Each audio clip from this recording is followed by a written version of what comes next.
Magandang umaga mga kabay. So ito po yung inestimate ko kahapon, yung carton, yung tatak ng grinder. So ito yung hindi ko na siya inassemble mga kabay. Ayan, ito yung inestimate ko kahapon. So ang sira nito mga kabay ay dalawang bearing, 629 tsaka 607. Ayan po yun. So ikakabit natin dito mga kabay. So syempre, unahin natin kabit yung 629. Ayan. Ganon din po yung pagkalas mga kabay. Ipitin mo lang siya sa vice grip. Kung may gato ka, mas maganda. Ayan. At syempre, ipitin mo lang ng tamang-tama lang. Huwag sobra. Para hindi po mapit-pit yung bakal mo.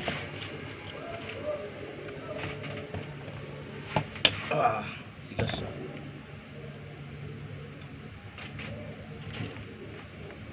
Ang tigas.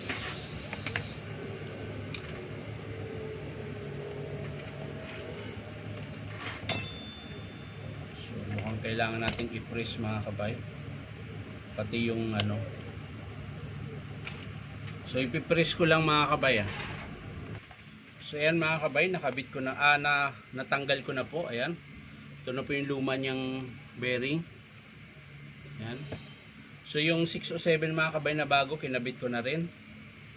Hindi ko na po pinakita. Madali lang naman po magtanggal ng bearing. So ayan mga kabay, kakabit ko na yung bago. So syempre, ipipress natin ulit.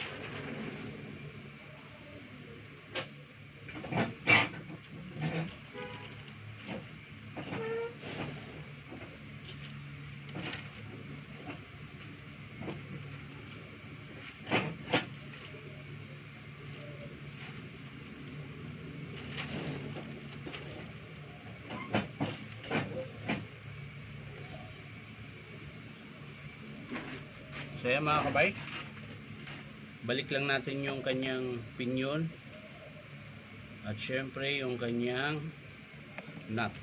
Tapos ipitin natin ulit.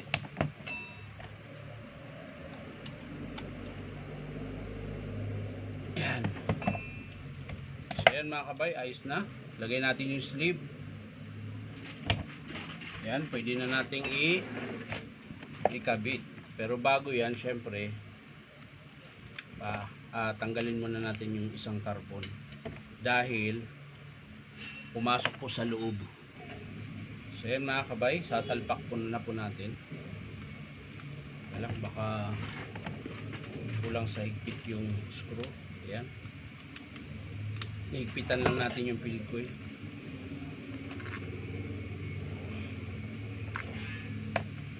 Para po siya pumasok siya mga kabay, hindi tatabingi yung rubber, lalagyan nyo po ng konting langis. Ayan. Para pag tinulak nyo po, hindi po siya maganit. Ayan. So, syempre yung gearbox. At yung screw.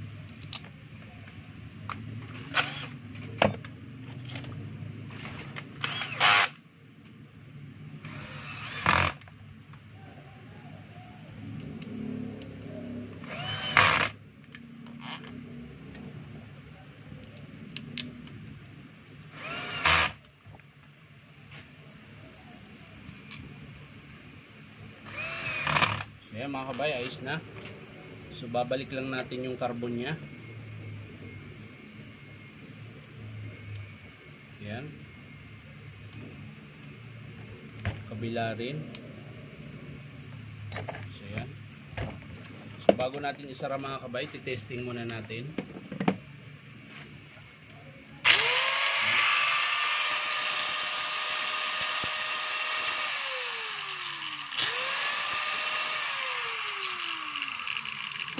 So okay na siya mga kabay. Bearing lang po talaga yung kanyang sira. Yan lang po yung pinalitan natin. Tapos syempre isasara na natin.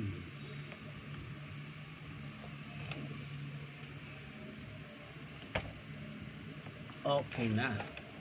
So yan lang mga kabay. Maraming salamat sa panunood. So ang pinalitan lang po natin ay 629 na bearing tsaka 607.